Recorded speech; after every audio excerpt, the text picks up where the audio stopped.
Hello friends, तो आपका हमारे यूट्यूब चैनल में आपको स्वागत है। तो देखिए, आज जो हम टॉपिक लेके आए हैं उसमें जो रिलेटेड क्या फॉल्ट्स है उस फॉल्ट्स के बारे में मैं पहले दिखाऊंगा और उस फॉल्ट्स को कैसे सोल्यूशन करेंगे वो भी हम बताने जा रहे हैं। लेकिन उससे पहले एक चीज़ जानना बहुत ज़रूरी होता है कि जो मैं वीडियो बना रहा हूँ, तो मेरा वीडियो बनाने का उद्देश्य होता है कि आप तक ये वीडियो आप तक पहुँचे और ज़्यादा से ज़्यादा आप लोग टेक्निकल हैंड बने, क्योंकि इस समय बढ़ती हुई बेरोजगारी को दूर कैसे किया जाए ये भी एक समस्या है। तो उस समस्या को समाधान कैसे किया जाए वो भी मैं आपको बताने जा रहा हूँ। कि देखिए, अभी आप ग्रेजुएशन कर लेते हैं, इंटर पास कर जाते हैं, 10th पास कर जाते हैं, और अगर आपके पास टेक्निकल हैंड स्किल नहीं है तो आप एक बेरोजगार बने रहते हैं या छोटे मोटे नौकरी प्राप्त कर सकते हैं जिसमें 10,000 15,000 ही आप सैलरी प्राप्त कर सकते हैं, उससे ज़्यादा नहीं कर सकते हैं। लेकिन यदि अभी से आप इस लाइन में हमारे लाइन में आ जाते हैं, जैसे mobile repairing, laptop repairing, CCTV repairing, printer repairing, LED repairing, अभी जो सबसे ज़्यादा डिमांड है ई बाइक और ई बाइसिकल का, तो उसका भी अगर रिपेयरिंग आप जानते हैं तो बहुत ही अच्छा काम कर सकते हैं। साथ साथ में आपके पास इस समय हर घर के जरूरत बन गया है एसी। गांव-गांव में भी आप जाइएगा तो एसी लगा हुआ है इस समय जी। तो एसी जो टेक्नीशियन का भी डिमांड बहुत ज़्यादा है। लाखों के संख्या में एसी टेक्नीशियन का डिमांड है।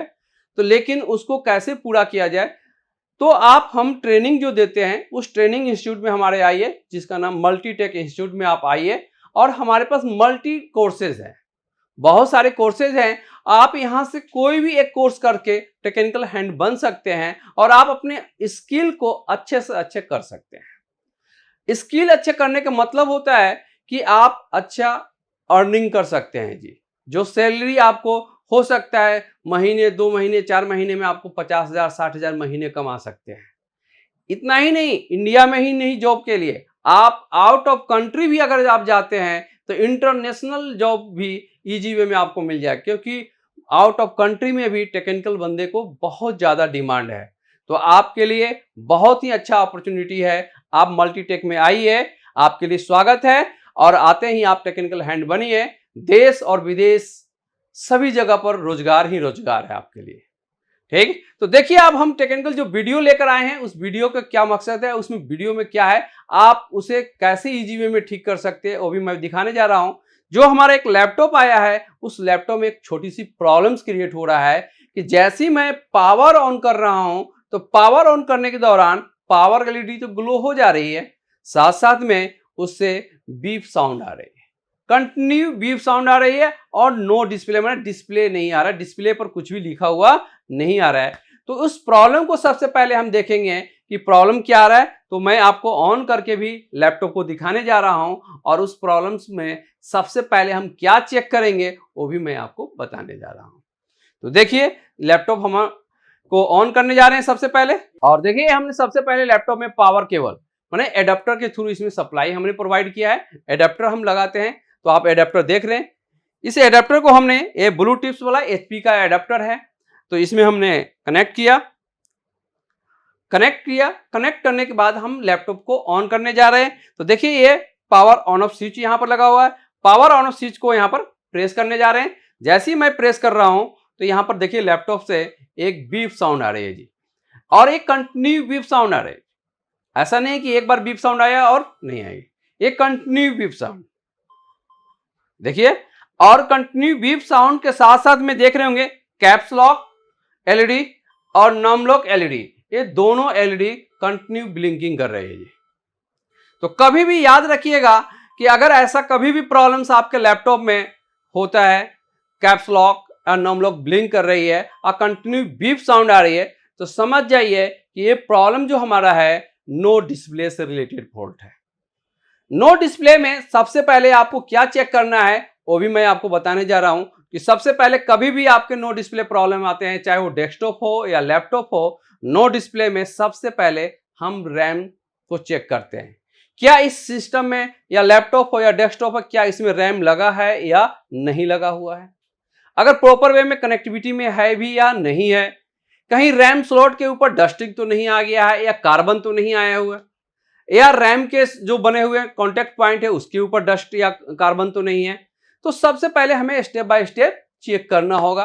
रैम अगर चेक कर लेते हैं तो सेकेंड ऑप्शन हमारा आता है प्रोसेसर के ऊपर।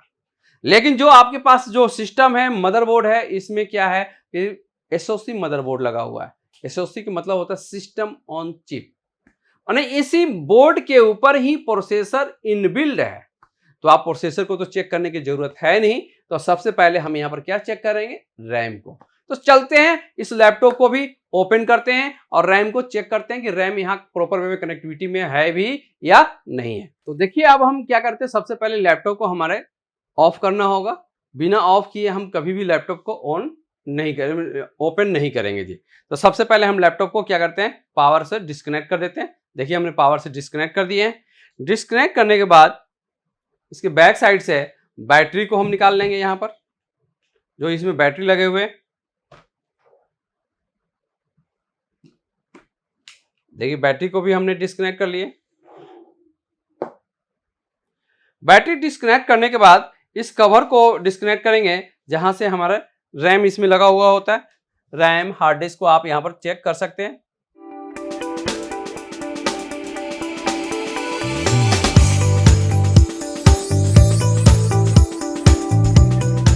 और दोनों साइड के कवर को ओपन कर लिए और कवर हमारा ओपन हो गया। अब इसमें आपको सबसे पहले देख रहे होंगे यहां पर, देखिए ये हमारा हार्ड डिस्क है जो देख रहे हैं, और यहां पर रैम स्लॉट है। रैम स्लॉट के ऊपर रैम लगा हुआ है। रैम तो बिल्कुल परफेक्ट लगा हुआ है, लेकिन हम इसे ओपन करके एक बार देख लेना चाहते हैं। देखिए ये रैम हमारा है, ये DDR3 रैम है। तो देखिए DDR3 रैम में भी दो रैम आते हैं, एक DDR3 रैम और दूसरा होता है DDR3L। तो L जो हमारे होते हैं वो आपको 4th जनरेशन, 5th जनरेशन और 6th जनरेशन के स्टार्टिंग के सीरीज में DDR3 रैम लगाए जाते हैं। DDR3L रैम लगाए जाते हैं 4th generation, 5th generation and 6th generation के स्टार्टिंग में। तो देखिए ये रैम लगा हुआ है, लेकिन इस रैम से डिस्प्ले नहीं आ रहा है। तो सबसे पहले हमने रैम को चेक किया कि रैम का कॉन्टेक्ट पॉइंट भी ओके है और स्लॉट भी ओके है। तो आपको इसमें क्या करना होगा, एक ओके रैम आपके पास अगर है तो उसे रिप्लेस करके सबसे पहले हम इसे देखेंगे। तो देखिए हमारे पास रैम ओके है, तो हम उस रैम को भी रिप्लेस कर देते हैं। और हमने रैम भी उठा लिया यहां पर। देखिए ये DDR3L रैम जो हमारे हाथ में है, और इसे स्लॉट पर कनेक्ट करते हैं। कनेक्ट करके इसे नीचे की ओर प्रेस कर देते हैं, लॉक कर दिए। लॉक करने के बाद सबसे पहले हमने बैटरी भी नहीं लगाया है, विदाउट बैटरी एक बार लैपटॉप को ऑन करके देखते हैं एसी मोड में। क्योंकि आपको पहले भी मैं बता चुका हूं कि लैपटॉप जो हमारा ऑन होता है दो मोड में काम करता है। एक हमारा एसी मोड होता है, दूसरा होता है डीसी मोड। तो एसी मोड होता है कि यदि हम डायरेक्ट एडाप्टर के थ्रू चला रहे हैं लैपटॉप को तो ये हमारा एसी मोड होता है, और बैटरी लगाकर हम अगर लैपटॉप को ऑपरेट कर रहे हैं तो ये हमारा डीसी मोड होता है। तो इस समय हमारा लैपटॉप जो चल रहा है एसी मोड में, हमने लैपटॉप में एडाप्टर को कनेक्ट कर दिया है। कनेक्ट करने के बाद अब हम इसे डिस्प्ले भी आपको दिखाने जा रहा हूं, क्या मैंने रैम लगाने के बाद क्या हमारा लैपटॉप ऑन हो भी रहा है या नहीं हो रहा है। तो सबसे पहले इसे ऑन करके देखते हैं। पावर ऑन कर दिए जी।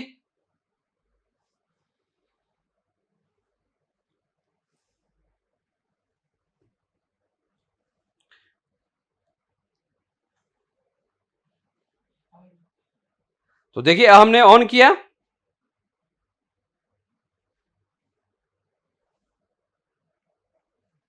ऑन भी हो गया। अब देखते हैं डिस्प्ले पर क्या लिखा हुआ आ रहा है।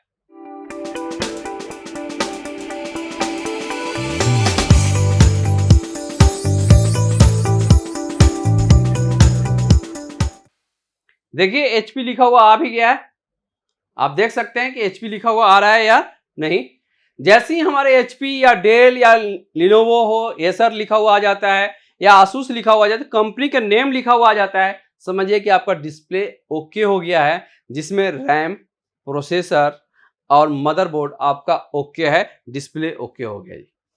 अब देखिए यहाँ पर डिस्प्ले के आगे जो हमारा प्रोसेस होता है, अब हार्ड डिस्क में डेटा है या नहीं, तो हमने देखिए हार्ड डिस्क को ओपन कर लिया है, बाहर निकाल लिया था कि बार बार इसे ऑन ऑफ करना होता है, तो बार बार ऑन ऑफ करने पर ये हार्ड डिस्क का डेटा जो भी होता है करप्ट हो जाता है, इसलिए हमने हार्ड डिस्क को डिस्कनेक्ट कर लिया है। तो देखिए ये हार्ड डिस्क भी हमारा बाहर है, इस समय हमने हार्ड डिस्क को बाहर कर लिया है।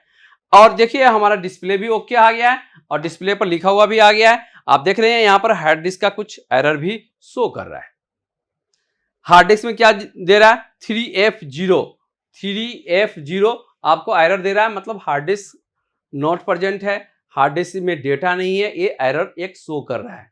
तो देखिए हार्ड डिस्क का एरर अलग चीज होता है, लेकिन पहले जो हम प्रॉब्लम देख रहे थे वो नो डिस्प्ले था, माने डिस्प्ले पर कुछ भी नहीं लिखा हुआ आ रहा था। अभी आपने देखा कि डिस्प्ले पर लिखा हुआ आ रहा है नहीं।